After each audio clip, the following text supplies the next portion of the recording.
Acara ini didukung oleh Desa Pay, cashless-nya kerabat desa Indonesia.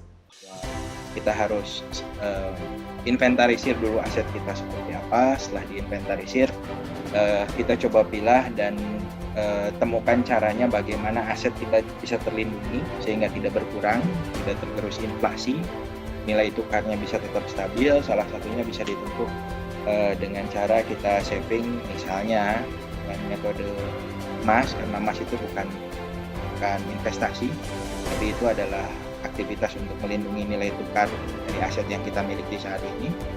Kemudian setelah semuanya terlindungi, termasuk ada komponen asuransi di dalamnya, baru kita coba kembangkan aset yang kita miliki. Kemarin yang menarik adalah ada pengusaha besar daerah Jawa Barat yang mengalokasikan investasinya itu hanya 10% dari total nilai aset. Misalnya dia punya 1.000, dia hanya investasi 100. Kenapa dia hanya investasi 100? Saya pernah nanya seperti itu ke beliau. Dia bilang, ketika saya investasi 100, padahal aset saya 1.000. Ketika 100 saya hilang, maka saya masih punya 900 lagi untuk bisa mengembalikan 100 saya yang hilang. Jadi dia setidaknya masih punya 9 kali kesempatan untuk mengembalikan, karena usaha itu mudah ya, dan seringkali kalau di awal-awal biasanya banyak sekali di antara orang-orang yang belajar berusaha mengalami kerugian atau gagal dalam usaha. Sehingga kalau misalnya kita menginvestasikan atau mengalokasikan seluruh aset kita di satu jenis usaha, ketika terjadi kendala, biasanya keuangan kita secara general atau secara garis besarnya akan sangat terbantu. Nah, kemudian ini juga sempat diulas kemarin sedikit bahwa kita memerlukan sikap percaya diri dan sikap yang positif. Percaya bahwa kita bisa keluar dari hutang, kemudian percaya juga tentang kekuatan dan kemampuan, karena biasanya kalau yang sudah terjebak hutang itu gelap, penghasilan terganggu, apalagi di masa pandemi ini mungkin banyak sekali orang yang kehilangan pekerjaan. Kebetulan saya dulu adalah orang yang nekat pindah dari Tasik ke Jakarta yang perbankan, kemudian masih relatif dengan perbankan, saya masuk ke training dan pelatihan serta konsultan. Nekatnya itu adalah saya pindah kota, kemudian pindah profesi, sehingga keuangan keluarga saya juga sempat terganggu saat itu. Tapi ya alhamdulillah bisa pulih kembali karena lingkungan memang itu ya. Nah ini nih, sikap negatif yang menular. Saya mencoba membiasakan diri dengan lingkungan-lingkungan yang lebih positif dan membangun, sehingga mungkin saya mengalami masa jatuh itu hampir 2 tahun. Tapi setelah itu alhamdulillah bisa pulih kembali lagi ke semula, bahkan saat ini mungkin sudah jauh lebih baik dibanding sebelumnya. Kemudian jangan pernah menyalahkan diri sendiri. Dulu ketika saya jatuh, saya sampai bukan doa sih, itu kayak lebih tepatnya sumpah serapah gitu. Saya sampai menunjuk ke yang di atas dan sempat tidak percaya karena saya merasa tidak pernah melakukan atau menyakiti orang lain atau melakukan hal yang salah, tapi kenapa cobaannya dirasa begitu berat sehingga akhirnya itu bukan doa yang keluar. Ya udah, kalau doa tuh masih begini ya, saya udah nunjuk ke atas dan nggak ngerti lagi mesti gimana. Tapi ya introspeksi diri itu juga bahwa kita sadar posisi kita di mana, karena ketika kita kalut, biasanya yang harus diingat adalah keluhan terbaik itu tidak menyelesaikan masalah sebaik apapun ya, tetapi ketika kita menghadapi masalah, alangkah lebih baiknya kita mencoba merenung, mengukur diri, mengintrospeksi diri, salahnya di mana, kemudian di mapping semuanya dan seclear mungkin. Jadi masalahnya disimpan dulu sebentar, karena kalau tidak begitu ya susah. Kita biasanya terlalu fokus menghadapi masalah tertentu sehingga lupa bahwa di luar sana banyak sekali banyak sekali orang yang mungkin masih bisa, atau jalan yang mungkin masih bisa membantu kita keluar dari masalah. Oke, dan yang terakhir ya, kita tidak sendirian, kita punya keluarga yang menyayangi kita, juga anak, istri atau suami juga, menyayangi kita. Kadang-kadang ketika kita sedang terjatuh dan merasa menghadapi sebuah masalah yang berat, itu rasanya sendiri, nggak ada yang nemenin. Oke, bagaimana caranya kita untuk bisa lebih melek finansial? Tentunya pertama itu harus banyak baca buku, harus banyak belajar, kemudian ikuti seminar-seminar personal finance. Tidak semua berbayar dan memang banyak sekali seminar-seminar sejenis yang kita tampilkan saat ini itu tidak murah ya di luar sana. Jadi dengan Desa Institute, dengan TV Desa, kita bisa hadirkan materi-materi seperti ini langsung ke depan kerabat desa sekalian dengan jauh lebih mudah, jauh lebih murah. Di seluruh Indonesia juga bisa bergabung, ilmunya juga kurang lebihnya sama. Kemudian visualisasikan masa depan.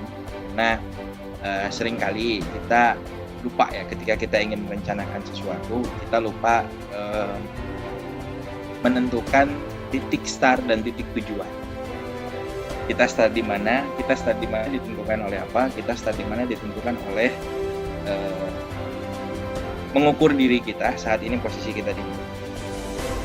Dan itu diperlukan kebijaksanaan dan kejernihan dalam berpikir.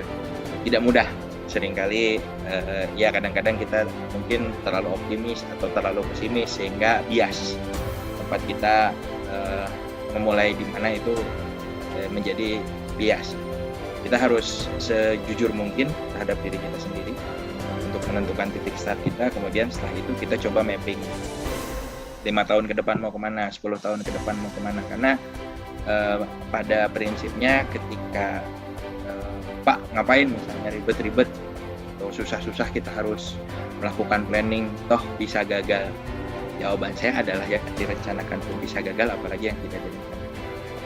Jadi ketika kita tidak merencanakan sesuatu berarti kita sedang merencanakan kegagalan. Banyak juga orang bijak berkata seperti itu. Misal 5 tahun ke depan saya mau umroh itu misalnya 30 juta, ketika dibagi 5 tahun itu berarti 6 juta per tahun. Ketika 6 juta per tahun dibagi 12 berarti 500 ribu per bulan. Ketika kita bisa konsisten dan disiplin menyisihkan uang 500 ribu per bulan, itu sudah hampir bisa dipastikan. Balik lagi juga masalah panggilan, itu sudah hampir bisa dipastikan secara finansial 5 tahun ke depan kita sudah bisa menjalankan ibadah umroh. Dan satu lagi, selain visualisasikan masa depan, tentunya untuk menentukan target yang ingin dicapai. Contoh kasus lain adalah ketika punya anak saya sekarang usia berapa, pendidikannya mau di mana, berapa tahun lagi, itu juga kan sebetulnya bisa terhitung. Perlu biaya berapa, kira-kira apa yang harus kita lakukan untuk mencapai itu. Kalau kita tidak menentukan itu, biasanya yang terjadi adalah ini sudah umum terjadi di bulan waktu saya di bank, di bulan Juli dan Desember itu pengajuan kredit, terutama kredit serbaguna itu melonjak tajam karena seringkali kita tidak mempersiapkan padahal untuk anak tercinta kita sendiri. Kenapa kita tidak pernah mencoba berpikir, mencoba menyiapkan segala sesuatunya lebih teratur, lebih tertata sehingga tidak jadi sesuatu yang sifatnya insidental. Karena insidental itu capek. Insidental itu capek. Saya pribadi biasanya ketika misalnya anak saya kan kebetulan masih kecil, paling besar tuh kelas 1 SMP. Nah biasanya sudah mulai masuk kelas 4 SD, saya sudah mulai mapping dan tanya anaknya, balik lagi ke masalah pengelolaan keuangan, perencanaan, mau sekolah di mana. Dari situ saya juga ngukur dengan beban yang saya punya sekarang, kira-kira nyampe nggak apa yang harus saya lakukan untuk bisa. Karena sebagai seorang ayah kita wajib juga berusaha semaksimal mungkin bagaimana kita bisa mendukung anak-anak kita menggapai tujuan dan impian yang diciptakan. Saya sampai pernah ngalamin harus resign dari sebuah perusahaan karena proyeksi saya itu tidak sampai ketika saya bertahan perusahaan A. 2 tahun lagi anak saya mau masuk sekolah dan saya perlu misalnya uang tambahan sekitar 3 atau 4 juta per bulan, dan kalau dihitung di perusahaan tersebut, kalau dengan jenjang karir yang normal saya hanya naik 500.000 sampai 1 juta sebulan, dan waktu yang tersisa hanya 3 tahun lagi, berarti saya hanya bisa naik penghasilan sekitar 3 juta, sedangkan di 2 tahun kemudian atau 3 tahun kemudian saya memerlukan tambahan penghasilan sekitar 4 sampai 5 juta. Daripada saya pusing di nanti ketika pas anak saya mau sekolah, mending saya antisipasi dari 2 atau 3 tahun sebelumnya, sehingga ketika ada hal yang tidak diharapkan saya masih punya plan B, plan C, karena jangka waktunya masih 2 sampai 3 tahun lagi. Itu yang mungkin yang dimaksudkan dengan visualisasikan masa depan lebih realistis. Kita sebetulnya bisa mengukur semua, tapi jangan juga mengabaikan di sini ada hak prerogatif yang di atas. Balik lagi masalah rezeki, yang wajib dari kita adalah ikhtiarnya. Ketika kita bisa merencanakan itu dengan baik dan mengusahakannya dengan baik, kalaupun sampai tidak terjadi, berarti Tuhan punya jalan lain yang jauh lebih baik dari yang kita miliki. Kemudian tolong definisikan ulang juga tentang sukses. Pak Jamil Azaini menyatakan bahwa sukses itu ada 4 tak. Harta, tahta, biasanya kalau di itu langsung wanita, bukan wanita. Kalau kata Pak Jamil Azaini, harta, tahta, kata, dan cinta. Jadi orang yang hartanya banyak bisa kita bilang sukses. Ada juga orang yang hartanya tidak banyak, tapi tahtanya tinggi, itu juga bisa dibilang sukses. Ada yang hartanya tidak banyak, tahtanya tidak tinggi, tapi dia katanya didengar banyak orang, itu juga bisa kita definisikan sebagai sukses. Terakhir, tidak punya semuanya, tapi dia dicintai oleh banyak orang. Saya sendiri punya dream ketika meninggal, yang antar saya banyak, artinya banyak sekali yang kehilangan. Itu impian saya di akhir hayat saya nanti. Karena saya punya impian seperti itu, itu tentunya akan menjiwai keseharian dari apa yang saya lakukan. Misalnya tetap menjaga silaturahim, tetap menjaga etik, tetap menjaga sopan santun, tata krama sama orang lain, bisa juga menitipkan diri sendiri. Nah, termasuk masalah kepercayaan keuangan. Seringkali banyak di luar sana yang ketika minjem ceng gitu ya, pas bayar lupa. Nah, itu yang juga biasanya jadi kendala. Kemudian berhenti membuat alasan. Sekali lagi disampaikan bahwa alasan terbaik seperti apapun tidak bisa diselesaikan. Jadi alasan dan keluhan. Wah, saya nggak bisa karena ini, wah saya nggak bisa karena ini. Ingat, orang gagal datang dengan keluhan, tapi orang sukses itu datang dengan solusi. Jadi Tuhan kan tidak akan memuji kita dengan ujian yang tidak dapat kita tanggung. Yakinlah bahwa kita punya kemampuan dan kemauan serta usaha dan juga kerja keras untuk bisa menyelesaikan semua masalah yang kita hadapi. Nah, ini signal-signal depresi ketika misalnya sudah terkait dengan uang.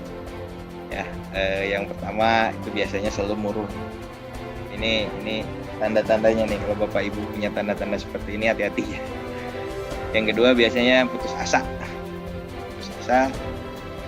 Kemudian sulit berkonsentrasi dan membuat keputusan, terus kurang bersemangat. Kadang-kadang diajak ngobrol juga nggak nyambung ketika orang sudah sangat kalut dengan masalah keuangan. Bagaimana cara menghindari itu semua? Ya tadi sebetulnya yang sudah dibahas. Tapi jujur saja ini juga pernah saya alami. Jadi sampai saya juga punya sahabat, sampai ketemu orang aja takut.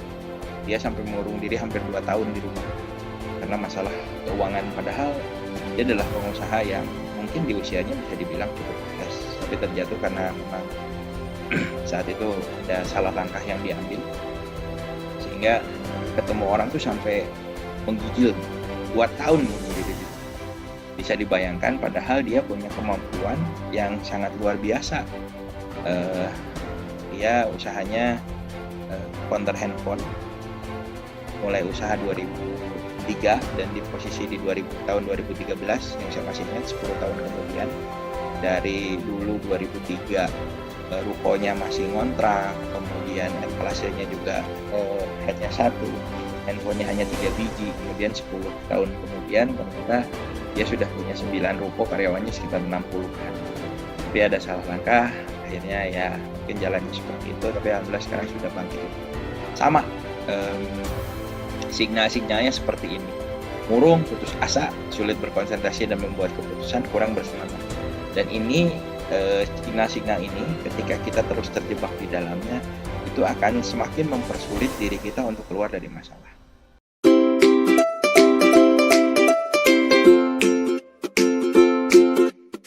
Dapatkan kabar baik dan kebaikan desa dan perdesaan hanya di TV Desa News. Unduh aplikasinya segera.